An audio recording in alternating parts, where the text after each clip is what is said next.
السلام علیکم۔ آج کی ہماری ویڈیو لاہور سول سیکریٹریٹ کے سامنے ہونے والے احتجاج کے حوالے سے ہے، جس کے اندر پنجاب کے تمام اساتذہ اور کلرکس ایسوسی ایشن کی تنظیمیں سراپا احتجاج ہیں، اور یہ 5واں روز ہے، لیکن ابھی تک ملازمین کے مطالبات منظور نہیں ہوئے، اور ملازمین کا ایک ہی مطالبہ ہے کہ جب تک وفاق کی طرز پہ 35% رننگ بیسک پہ اضافہ نہیں کیا جاتا، ملازمین سول سیکریٹریٹ لاہور کے سامنے اپنا احتجاج جاری رکھیں گے۔ اور اس احتجاج کی قیادت رحمان باجوہ اور خالد جاوید سنگیرہ صاحب کر رہے ہیں۔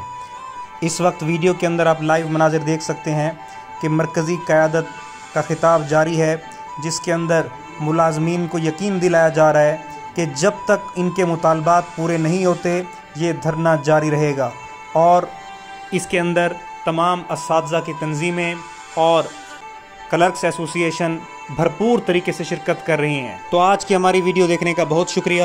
ابھی تک جن لوگوں نے ہمارا یوٹیوب چینل سبسکرائب نہیں کیا، ان سے گزارش ہے کہ یہ چینل سبسکرائب بھی کر لیں، تاکہ ہماری آنے والی انفارمیٹیو ویڈیوز ان تک پہنچتی رہیں، اور ہماری یہ کوشش ہوگی کہ لاہور دھرنا سے لائیو مناظر آپ تک پہنچاتے رہیں۔ تھینکس۔